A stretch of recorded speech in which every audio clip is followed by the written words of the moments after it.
کی ذرا نوازی کی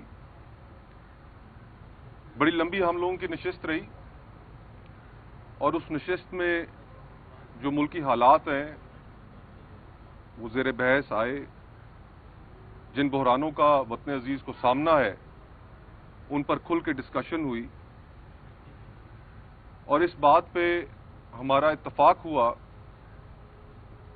کہ جو بحران اس ملک کو جن کا سامنا ہے، چاہے وہ دہشت گردی کے ہوں، ملکی سالمیت کے متعلق ان کا تعلق ہو، معیشت ہو، سیاست ہو، جمہوریت ہو، آئین کی پاسبانی کی بات ہو، تو اس پر ہمیں مل کر اکٹھا چلنا چاہیے۔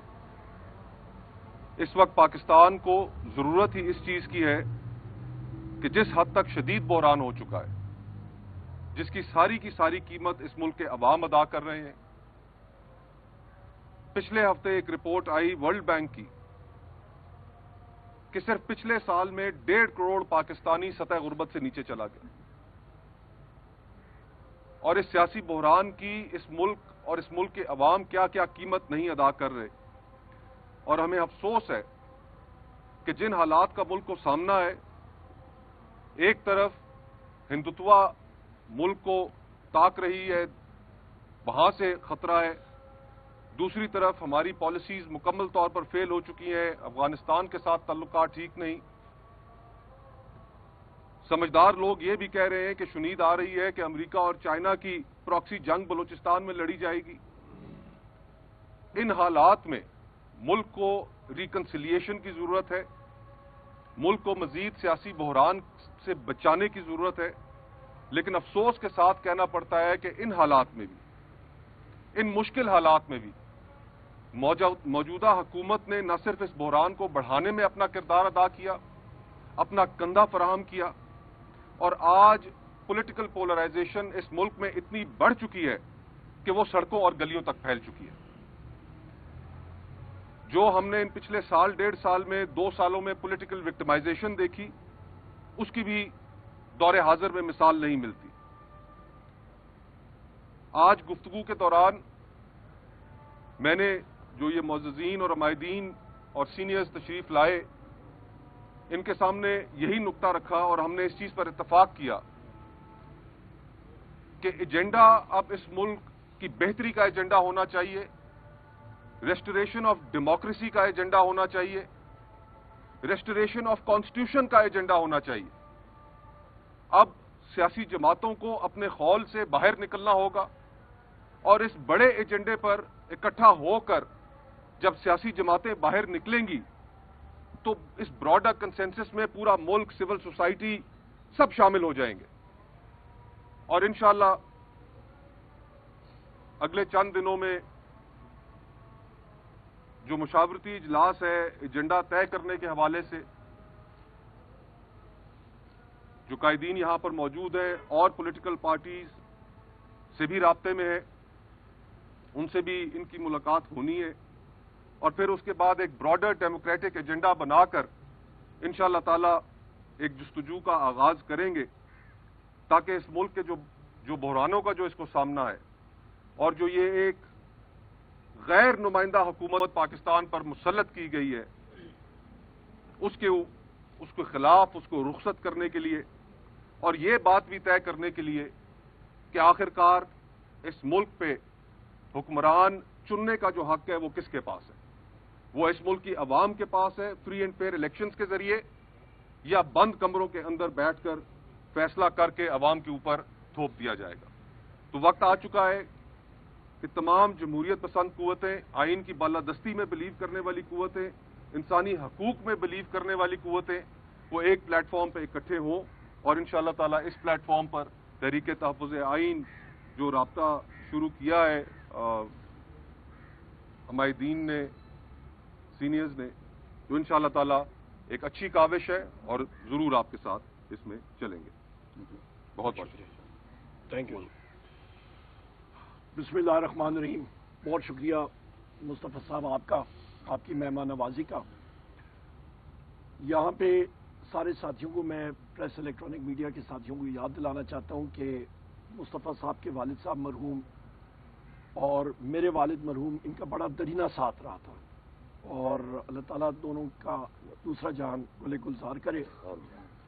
خواتین و حضرات، اس وقت میرے بائیں طرف اسپیکر اسد کیسر صاحب موجود ہیں، اور مجھے وزیر اعظم عمران خان صاحب نے پاکستان تحریک انصاف کی طرف سے اور بحیثیت تحریک تحفظ آئین پاکستان کے پلیٹ فارم پہ علامہ صاحب بھی ہمارے ساتھ موجود ہیں، میرے ساتھ اس وقت عامر ڈوگر صاحب ہمارے چیف وپ موجود ہیں، چودھری اعجاز صاحب موجود ہیں۔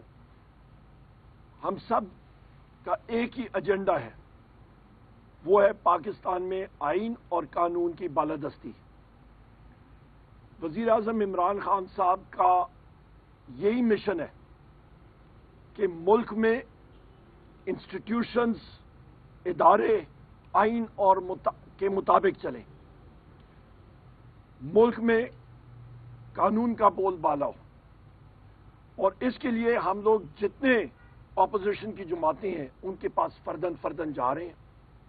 پچھلے دنوں ہم لوگ شاہد خاقان عباسی صاحب کے پاس بھی گئے، ان کو بھی ہم نے دعوت دی، اور انشاءاللہ تعالی بہت جلد جتنی ہماری اپوزیشن پارٹیاں ہیں ہمارا ایک اکٹھ ہوگا، ہم لوگ ملیں گے اکٹھے، اور مقصد ہمارا یہی ہے پاکستان کی خواتین و حضرات کہ پاکستان میں جو محرومیاں ہیں ان کو ختم کیا جائے۔ اس وقت آپ دیکھیں تو آپ کا دریائے سندھ کا رائٹ سائڈ جو رائٹ بینک ہے وہاں پہ افراتفری ہے۔ بلوچستان کے علاقے دیکھ لیں، کے پی کے بارڈر ایریاز دیکھ لیں، اور ہم ساروں نے مل کے ان چیزوں کو ایڈریس کرنا ہے۔ یہ موجودہ فارم 47 انسٹالڈ گورنمنٹ آج بھی قومی اسمبلی میں شہباز شریف آیا بڑے طویل عرصے کے بعد، اور اس پہ جرت نہیں تھی کہ وہ کوئی بات چیت کر سکے، کیونکہ وہ ہے ہی انسٹالڈ گورنمنٹ۔ اس نے بات کیا کرنی؟ اس حکومت کے پاس کوئی سلوشن نہیں ہے، ایک انسٹالڈ گورنمنٹ کے پاس کبھی کوئی سلوشن نہیں ہوتا۔ ہم لوگ چاہتے ہیں ملک میں فری اینڈ فیئر الیکشنز ہونے چاہیے، ملک میں آزادانہ ماحول میں ایک آزادانہ الیکشن کمیشن کے ذریعے ہونے چاہیے، آپ کی عدلیہ مضبوط ہونی چاہیے، آپ کے ادارے مضبوط ہونے چاہیے۔ کیونکہ بہت مختصر ہے، میرے بات اسد کیسر صاحب بات کریں گے۔ اس وقت آپ اندازہ لگا لیں 1400 ارب روپے کا ترقیاتی بجٹ پیش کیا گیا اس سال، اس پہ سے آج تک صرف 9% خرچ ہوا ہے، باقی خرچ ہی نہیں ہوا۔ اس سے بڑی رضاخانہ بات کیا ہو سکتی ہے؟ یہ ایک شیمفل ایک انسیڈنٹ ہے، اور اس کے ساتھ ساتھ مہنگائی دیکھیں، غربت دیکھیں، جس طرح مصطفیٰ بھائی نے بات کی ہے، غربت عروج پہ جا رہی ہے، ملک لوگ چھوڑ کے جا رہے ہیں۔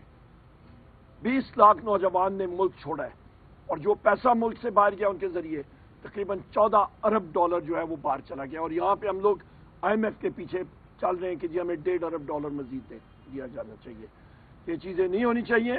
اور آخر میں کہوں گا کہ وزیر اعظم عمران خان صاحب کو اور بشرا بی بی صاحبہ کو جس کیس میں سزا ہوئی ہے، اس نے مطلب شرمناک چیز کبھی آپ دیکھ نہیں سکتے ہیں کہ جوڈیشل تاریخ میں یہ ایک کالا باب ہے، بلیک چیپٹر ہے۔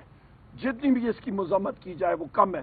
انشاءاللہ تعالیٰ اس کو ہم لوگ چیلنج کریں گے اور یہ چیز ریورس ہوگی۔ بہت شکریہ اسد کیسر صاحب۔ بسم اللہ الرحمن الرحیم۔ مختصر بات کرتا ہوں، آپ بھی کافی انتظار کر چکے ہیں، اس کی نماز خوابی ہے۔ بات تو بالکل مصطفیٰ صاحب نے بالکل وضاحت کے ساتھ کر دی ہے، اور پھر عمر ویب صاحب نے کہا ہے۔ اس وقت ضرورت اس بات کی ہے کہ پوری پاکستانی قوم اپنے حقوق کے لیے اٹھ کھڑے ہو۔